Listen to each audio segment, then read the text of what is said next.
Oi pessoal, hoje a gente vai falar sobre os vírus, tá? Então se a gente der uma olhadinha aqui nessas 4 imagenzinhas, a gente vai ver vários tipos de morfologia de vírus.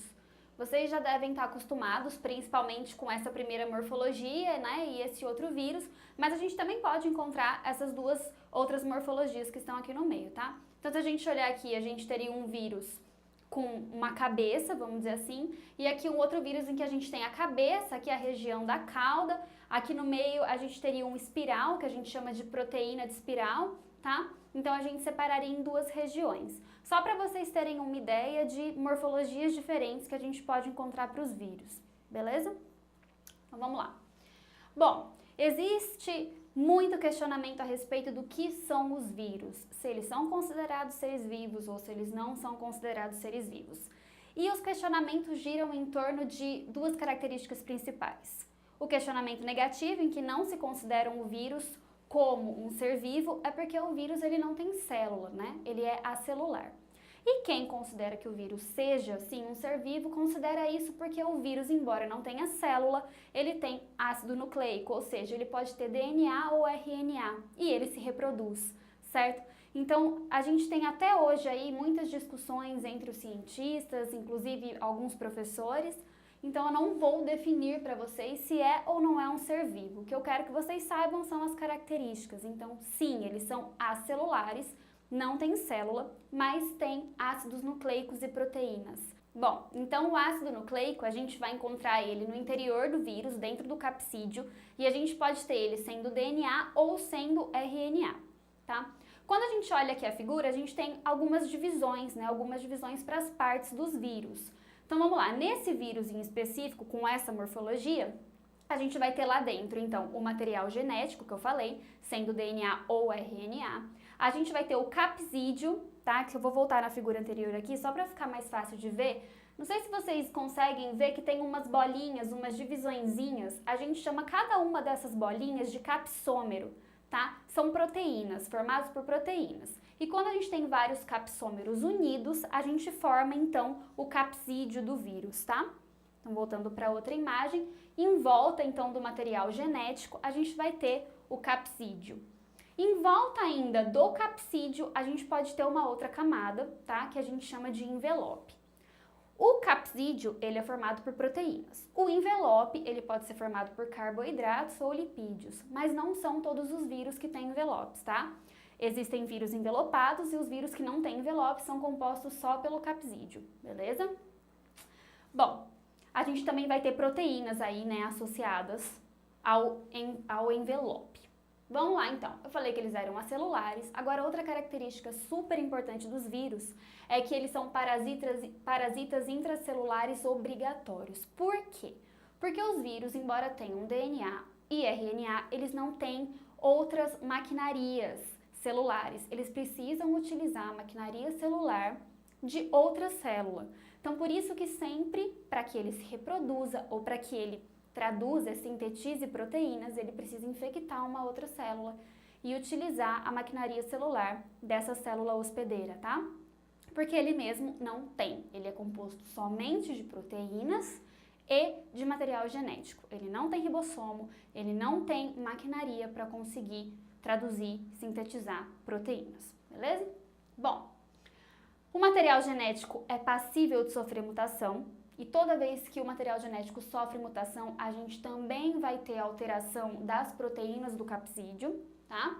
E, claro, não tem condições de se observar um vírus a olho nu, a gente precisa, sim, de uma ultramicroscopia aí, né? Então, a gente coloca que eles são ultramicroscópicos, tá? Suas dimensões são ultramicroscópicas, para que a gente consiga visualizar só utilizando microscópios mesmo. Então, vamos lá. Eles se reproduzem? Sim, se reproduzem, passam o seu material genético para frente de formas diferentes. Então, para começar a saber como que é feita essa reprodução, a gente vai dividir os vírus em dois tipos. A gente vai pensar nos vírus de DNA e nos vírus de RNA. Eu vou começar falando dos vírus que têm DNA como seu material genético. Como que eles passam esse DNA para frente? Como que eles sintetizam suas proteínas? Sempre eles vão precisar, né, parasitar uma outra célula, porque eles não têm maquinaria, eu quero deixar isso muito claro. Então vamos ver os vírus de DNA. Eles têm 2 ciclos, que seriam 2 maneiras de passar esse material para frente, de sofrer, né, de fazer reprodução. Quando a gente pensa no primeiro ciclo, a gente chama ele de ciclo lítico, tá? Esses 2 ciclos podem acontecer ao mesmo tempo ou sequencialmente, mas eu vou separar os 2. Vamos pensar então no vírus de DNA que vai fazer reprodução através do ciclo lítico, tá? O resultado final sempre vai ser a lise da bactéria hospedeira. Mas vamos do comecinho. O que acontece? Eu tenho aqui uma célula bacteriana. No meio da célula eu tenho o material genético da bactéria, tá? O vírus vem, o vírus está sendo representado aqui em cima, fica em cima da célula bacteriana e ele não entra inteiro na célula bacteriana. Ele só solta dentro da célula bacteriana o DNA dele. Ele mesmo fica para fora, tá? O DNA dele vai entrar e vai se acoplar, né, se fundir ao DNA bacteriano. Nesse momento, ele vai fazer com que o cromossomo bacteriano se desintegre, tá? Mas o DNA dele está ali dentro. Quando o DNA do vírus está dentro da célula, ele consegue utilizar a maquinaria da célula bacteriana para sintetizar a proteína, para se replicar. Então aqui a gente também vê a formação de novos vírus, novos capsídeos, a multiplicação do DNA viral e depois esses capsídeos, né, englobando os DNAs virais aí, por fim, a ruptura da célula bacteriana e a liberação de vários novos vírus, certo? Então, esse ciclo é o ciclo lítico, tá? O resultado sempre é a célula hospedeira, célula bacteriana sendo lisada e os novos vírus aí, né, que foram formados sendo liberados no organismo, tá bom? É uma das maneiras de se reproduzir, se multiplicar. Agora a gente vai ver o ciclo lisogênico, tá? No ciclo lisogênico, a célula bacteriana, ela não tem lise no final, ela se mantém. Ela se divide e ela leva com ela, com as células filhas dela, o DNA do vírus. Então vamos lá de novo, eu tenho a célula bacteriana, tenho aqui em azulzinho o DNA bacteriano, tá? O vírus vai de novo liberar só o DNA dele dentro da célula bacteriana, ele não entra, ele libera o DNA dele dentro da célula bacteriana e o DNA dele vai se fundir ao DNA da célula bacteriana, vai se acoplar. E aí a célula bacteriana vai se dividir para ela mesmo se multiplicar, para ela se reproduzir e ela acaba levando para as células filhas o DNA viral também, tá? Então a gente fala que esse vírus, ele é não virulento, tá? Ou temperado, beleza? Porque a gente não tem lise da célula bacteriana, ela vai levando, né, conforme vai se multiplicando, juntamente com ela o DNA viral, beleza? Então essas são as 2 formas que a gente tem de reprodução para os vírus de DNA. Agora a gente vai falar para os vírus de RNA, beleza? Então vamos lá. Para os vírus de RNA, a gente vai ter 3 tipos diferentes de vírus. A gente vai ter os vírus de RNA negativo, os vírus de RNA positivo e os retrovírus, tá? O que seria um vírus de RNA negativo? Quando o vírus vai infectar a célula, tá? Ele também vai liberar o RNA dele dentro da célula, mas nesses 3 casos, ele entra inteiro, tá? Então, ele não libera só o material genético, ele vai ser englobado pela célula bacteriana ou humana, né? Também, no caso, ele vai querer entrar dentro da célula inteiro e dentro dessa célula hospedeira, que aí pode ser uma bactéria, pode ser uma célula humana, uma célula animal, seja lá o que ele vai infectar, ele vai ser desnudado, vai sofrer um processo que se chama desnudação. É quando a gente vai ter, então, o vírus inteiro entra dentro da célula e ele sofre a desnudação. Ele se rompe e aí libera o material genético dele, que nesse caso é RNA, certo? Então, o RNA negativo, o vírus de RNA negativo, quando ele está dentro da célula hospedeira, o RNA não consegue ser visto como um RNA mensageiro e já utilizar ali os ribossomos da célula para fazer então a tradução e a síntese de proteína. O RNA negativo não é visto como um RNA mensageiro. Para isso, ele precisa de uma enzima, que a gente chama de enzima RNA polimerase RNA dependente. Essa enzima, então, vai transformar essa molécula de RNA negativo em uma molécula de RNA mensageiro, uma molécula que é reconhecida pela célula hospedeira como um RNA mensageiro. E aí, a maquinaria da célula hospedeira consegue utilizar essa molécula para fazer a síntese de proteínas, beleza? Bom, um exemplo de vírus de RNA negativo são os vírus da gripe, tá bom?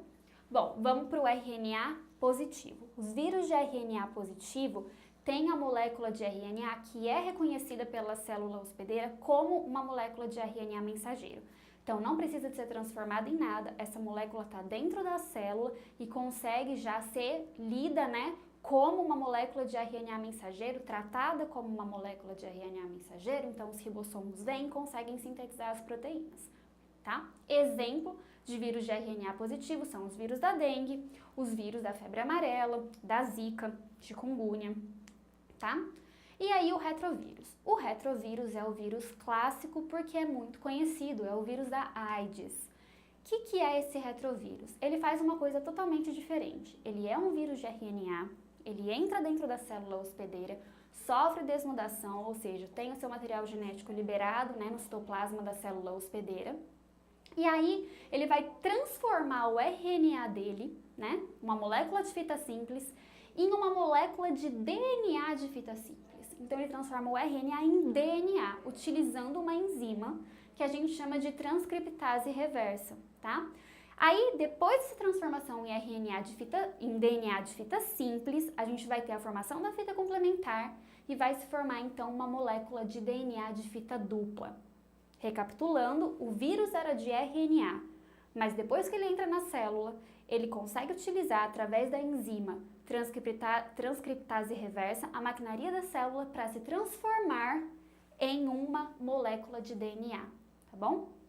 Exemplo, já falei, é o vírus da AIDS, beleza? Depois que ele faz isso, que ele se transforma em DNA dupla fita, ele também se acopla ao DNA da célula hospedeira. E aí ele consegue, então, se replicar, traduzir as suas proteínas e ser liberado por brotamento, tá? Então ele é liberado da célula depois, nos novos vírusinhos, por brotamento, beleza? Bom, agora vamos falar das doenças propriamente ditas, né? Então a primeira doença aí, causada por um retrovírus, é a AIDS, ou, se a gente quiser aportuguesar a coisa, SIDA, beleza? Recebe esse nome aí porque realmente é uma sigla, né? Que veio do inglês, mas a gente pode aportuguesar. E aí, o que vem a ser a AIDS? Todo mundo sabe, né, que a pessoa que foi contaminada pelo vírus da AIDS, como consequência, ela vai ter o sistema imunológico dela debilitado. Tá, então por quê? Por que isso acontece? Por que a gente tem perda da imunidade quando a gente tá com esse vírus, né? Porque as células que são atacadas por esse vírus são os linfócitos, tá, gente? Os linfócitos T, que são aquelas células imprescindíveis para combater qualquer tipo de infecção, porque elas que recrutam as outras células do nosso sistema imunológico, tá? Elas que chamam os nossos soldados para fazer o combate. Então, se a gente tem os linfócitos T debilitados, a gente não consegue lidar bem com infecções de qualquer tipo. E aí? Então, a pessoa que está com o sistema imune debilitado, ela vai ter muitas infecções oportunistas, né? Porque aí os outros organismos, como bactérias, outros vírus mesmo, verminoses, etc., vários outros problemas não vão conseguir ser retirados do nosso organismo, né? Como a gente conseguiria se a gente não tivesse com os nossos linfócitos T debilitados, tá? Então, o vírus da AIDS, ele infecta os nossos linfócitos T, tá bom? Bom, como que a gente pega, né? Então, a gente sabe, todo mundo sabe, que é por transfusão sanguínea, instrumentos cirúrgicos, por exemplo, seringas também, que sejam compartilhados com pessoas que estão infectadas, relações sexuais com pessoas infectadas e também pode passar da mãe para o bebê, tá? A transmissão pode ser intrauterina ou até mesmo pela amamentação, beleza? E quem, então, tem essa doença costuma tomar os coquetéis, né? O que seriam esses coquetéis? São medicações que vão combater o vírus. Como que elas vão fazer isso? Existem várias medicações diferentes, tá? Existem medicações até que são feitas para realmente dificultar a entrada do vírus na célula. Mas grande parte das medicações vai agir naquela enzima transcriptase reversa. Então, ela não vai permitir que o RNA do vírus seja transformado em DNA. E se não acontece isso, a gente não tem, então, o DNA se acoplando ao DNA da célula hospedeira e aí, então, produzindo novas réplicas de DNA viral, novos vírus em si e proteínas virais também, tá? Então, interrompe lá no começo, impede que a enzima transcriptase reversa funcione e aí a gente não tem a continuação do processo, tá bom? Então, vários dos medicamentos atuam nesse sentido, incluindo o principal, o mais conhecido, que é o AZT, tá? Inclusive, mulheres grávidas que utilizam AZT, muitas vezes elas não passam para os bebês, tá? Bom, segundas doenças que a gente conhece seriam, então, a dengue, a zika, a chikungunya e a febre amarela. Por que eu coloquei as 4 juntas? Porque as 4 podem ser transmitidas pelo mesmo vetor. Então, o vírus, certo, utiliza de um vetor intermediário para conseguir chegar nos seres humanos, por exemplo, certo? Que seria o Aedes aegypti, que é o mosquitinho que a gente já conhece, né? Super falado. E aí, qual que seria a diferença, né, entre essas 3 doenças? A dengue, todo mundo sabe os sintomas, tá? A gente vai ter aqueles sintomas que falam sempre na televisão, febre, dor atrás dos olhos, as manchas no corpo, né, dores musculares, tudo isso vai acontecer. Mas a gente tem isso como dengue clássica, a gente pode ter a dengue hemorrágica, que é um caso muito pior de dengue, muito mais grave, né? A zika são mais ou menos os mesmos sintomas da dengue, né? Só que aí tem o agravante, principalmente para as mulheres grávidas, né? Porque a gente sabe que os casos de microcefalia em bebês estão associados, sim, ao vírus Zika, tá? E problemas de visão também. E a chikungunya? A chikungunya, ela tem os sintomas parecidos com os da dengue e com os da Zika, mas ela inclui dores muito fortes nas articulações, tá?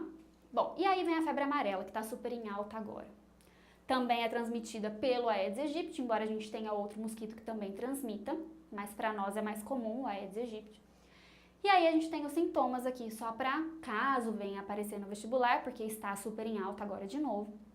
Seria febre alta, calafrios, dores de cabeça, prostração, vômito, dores musculares e bradicardia, que é a diminuição da pressão cardíaca. Numa evolução da doença, né, onde a gente não trate e aconteça de a doença evoluir, a gente pode ter então hemorragia com comprometimento renal e hepático. E é esse comprometimento hepático que dá a coloração amarelada para a pessoa, por isso que a gente chama de febre amarela, tá? Por último, o vírus da gripe. Lembram que eu falei que o vírus da gripe, ele é um vírus de RNA negativo, certo? Esse vírus aqui, ele sofre muitas mutações mesmo. E se o vírus sofre mutações, a gente também tem mutações no capsídeo do vírus, nas proteínas do vírus. Por isso que é tão difícil a gente conseguir criar uma vacina. Porque quando a gente descobre o ponto fraco daquele vírus e cria uma vacina para aquele vírus, no ano seguinte a gente já não consegue mais, porque o vírus já mutou. Então aquela vacina não funciona mais para aquele vírus. Por isso que todo ano sai uma vacina nova para gripe, tá bom? Porque sofre muitas mutações. Bom, gente, então a gente falou dessas doenças aqui que eu queria detalhar melhor, mas a gente também tem, não esquecendo das hepatites, raiva, sarampo e poliomielite, que também são transmitidas por vírus, tá? Então, sobre vírus era isso que eu queria falar para vocês. E não esqueçam de acompanhar, principalmente, a febre amarela nesse ano, que eu acho que com certeza vai estar super em alta, tá bom? Obrigada!